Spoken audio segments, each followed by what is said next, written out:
조갑제 TV 시청자 여러분 안녕하십니까? 2022년 2월 6일 오후 1시입니다. 우리 대선의 역사를 보면은 보수는 3번 분열로 졌습니다. 즉 단일화에 실패했기 때문에 졌습니다. 그게 1997년 대선 이회창 후보가 패배한 이유는 보수인 이인재, 김종필 세력과 손을 잡는 데 실패한 때문이죠. 그리고 2002년 대통령 선거 이회창 후보가 정몽준 후보와 손을 잡는 데 승리가 없었습니다. 졌습니다. 50만 표 차이로. 그리고 2017년 안철수, 홍준표, 유승민 이 세 사람으로 찢어지는 바람에 41% 득표로 문재인 정권이 등장했습니다. 요새 여론조사를 보면은 정권 교체를 바라는 사람들은 압도적으로 안철수, 윤석열 단일화를 하라고 이야기를 합니다. 그리고 지금 여론 구조로 봐서 단일화를 해야 안심하고 이길 수 있다는 것은 명백합니다. 이건 수학의 문제입니다. 그런데 단일화 시한은 점점 다가오고 있습니다.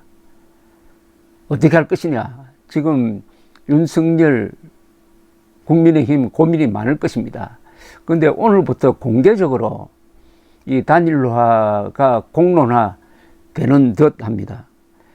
국민의힘 윤석열 후보 선대본부 원희룡 정책본부장은 연합뉴스와 인터뷰를 하면서 박빙 대선에서 승리하려면 국민의당 안철수 후보와 단일화를 해야 하고 그 데드라인이 후보 등록 마감일인 오는 14일임을 밝혔습니다.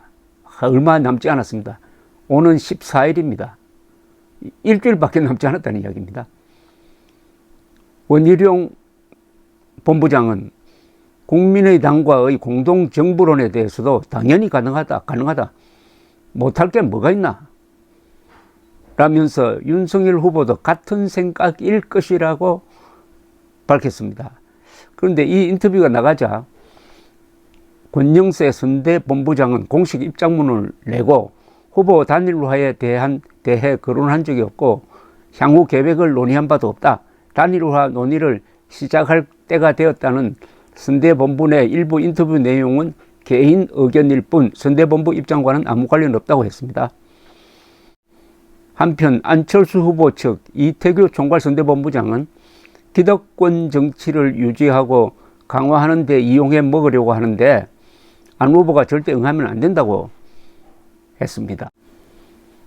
이현주 전 국민의힘 국회의원은 페이스북에 감동의 드라마가 되는 단일화라야 성공한다는 글을 올렸는데 이 글은 상당히 내용이 좋습니다. 1+1은 도로 1이 될 수도 있고 3이 될 수도 있다. 좀 소개를 해드리겠습니다. 저는 단일화가 단순한 선거공학적 적번에서가 아니라 통합의 리더십을 보여준다는 의미에서 중요하다고 생각합니다. 게다가 결국 박빙의 승부가 예상되는 속에서 누가 최선을 다하는가, 누가 절실한가, 누가 기득권을 내려놓고 사적생의 준비가 되어 있는가, 누가 집권 후 통합의 리더가 될 수 있을 것인가를 보여줍니다. 그러면 감동받은 국민들이 신바람 나서 투표장으로 향하고 그 열기는 선거를 승리로 이끌고 그렇게 이긴 선거는 국민들에게 희망을 주기 때문에 정권 초기 확실한 국정 동력이 됩니다. 상당히 좋지 않습니까? 딱 떨어지는 분석입니다. 그래서 단일화는 단순히 1+1, 2나 1.5가 되는 계산식이 아니라 없던 영역을 창조해낼 수 있는 감동의 드라마가 되어야 합니다. 1+1은 도로 1이 될 수도 있고 3이 될 수도 있는 것인데 그 드라마를 얼마나 잘 쓰느냐가 단순 합산보다도 큰 득점 요인이 되는 것입니다. 국민들의 정권교체 열망이 큰데도 불구하고 아직 그 기대에는 못 미치고 있는 것이 사실입니다. 안철수 후보는 무엇보다 연금개혁, 노동개혁, 정치개혁 등 국가개혁 아젠다를 내세우고 있고 깨끗하고 정직한 이미지를 갖고 있어서 단일화 시 우리를 지지하지만 아직 확신이 없는 사람들에게 안정감과 신뢰를 줄 수 있어 그 효과는 지지율 제고의 차원을 넘는다고 생각합니다. 힘과 역량이 부족하다면 더 보태고 국민들에게 더 좋은 정권, 더 믿을 수 있는 정권을 보여주어야 하지 않겠습니까? 민주당 세력, 즉 호남과 친문이 아직 결집하기 전입니다. 이때 해야 된다는 거겠죠. 국민의 명령은 확실한 정권 교체를 위해 할 수 있는 걸 다 하라는 거라고 생각합니다. 이 마지막 말이 결론입니다. 국민의 명령은 확실한 정권 교체를 위해 할 수 있는 걸 다 하라고 생각하는 거다. 그렇다면 이준석의 입을 조금 누가 닫게 해야 될 것 같습니다. 계속 안철수를 인격적으로 지금 자극하고 있습니다. 자, 그러면 현실론으로 돌아가서 지금 현재 단일화라는 것은 결국 안철수 후보가 대선을 포기하는 걸 의미합니다. 윤석열 후보가 포기할 수도 없죠. 포기한다고 한들 안철수 후보가 당선된다는 보장이 없습니다. 역선택으로 안철수냐 윤석열이냐 어느 쪽이냐 물으면은 안철수가 단일 후보로 더 많이 나오는 여론조사가 있지만은 그것도 요사이 좀 줄어들었습니다. 자, 그렇다면은 이제 안철수 후보에게 달린 문제입니다. 최종적으로는 윤석열의 결단도 필요하지만은 안철수 후보의 결단입니다. 그럼 안철수 후보의 선택은 두 가지죠. 완주하든지 단일로 하든지입니다. 그럼 완주했을 때 무슨 일이 일어나겠느냐? 완주할 경우에 두 가지 완주한 때문에 이재명 후보가 당선되든지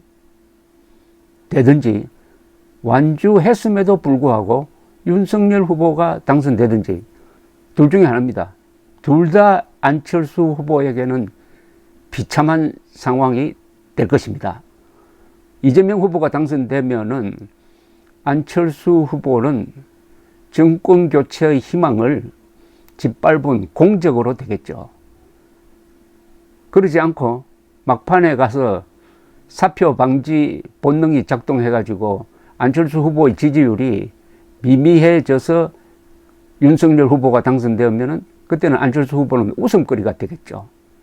웃음거리가 되느냐, 공적이 되느냐, 그 선택입니다. 그러나 그 선택은 사실은 간단합니다. 안철수 후보가 초심으로 돌아가면 됩니다. 작년 이맘때쯤 어떤 경우에도 대선에서는 단일화가 되어야 이긴다고 본인이 이야기를 했고 그 모범을 서울시장 선거에서 보여주겠다고 했고 그렇게 되었잖아요. 그때까지 잘한 것 아닙니까? 그 뒤에 좀 혼돈이 왔는데 그 책임 따지기 전에 초심으로 돌아가서 1년 전에 안철수 후보가 자신의 입으로 뭘 이야기를 했는지 한번 살펴봐야 될 것입니다. 그리고 주변에 자기의 이해관계로 안철수, 윤석열 단일화를 방해하는 세력 정도는 본인이 꺾어야죠. 그래야 지도자가 아니겠습니까? 이번 선거는 체제 전쟁 아니겠습니까? 지난 70년 동안 대한민국을 발전시킨 이 제도, 자유민주주의, 한미동맹, 법치주의를 지키느냐, 놓치느냐 아니겠습니까?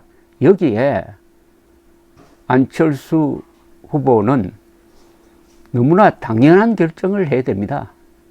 그것은 뭐 머리를 굴릴 필요도 없이 초등학교 학생이라도 결정할 수 있는 겁니다. 이 정답을 알면서도 정답을 쓰지 않는다면 역사의 죄인이 될 것입니다. 감사합니다.